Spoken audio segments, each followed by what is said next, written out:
Welcome to the Slop Farm. Enjoy the video.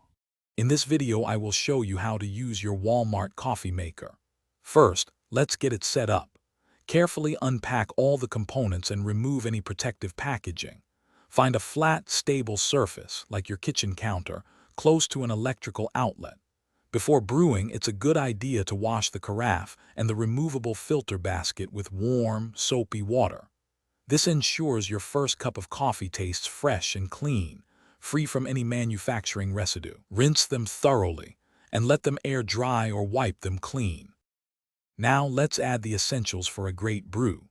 Open the lid and fill the water reservoir with fresh, cold water. Most coffee makers have clear markings for up to 12 cups, so fill it to your preferred level. Next, place a standard paper filter into the filter basket, or if your model has one, ensure the permanent filter is securely in place.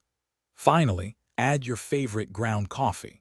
A good rule of thumb is 1 level tablespoon of coffee for every 2 cups of water, but feel free to adjust to your taste. With water and coffee in place, it's time to brew. Make sure the lid is closed securely over the water reservoir and filter basket. Then, carefully place the empty carafe onto the warming plate beneath the filter basket. Now, simply press the on or brew button, and your coffee maker will begin its cycle.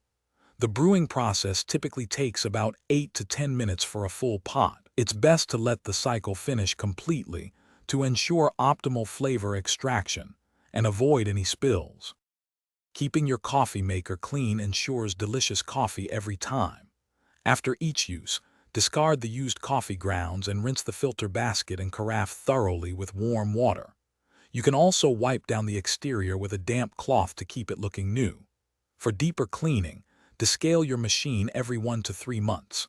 Simply fill the reservoir with a solution of equal parts white vinegar and water. Run a brew cycle, then follow with 2 cycles of plain water. This prevents mineral buildup and extends its lifespan. Thanks for watching. Consider subscribing if we helped you today.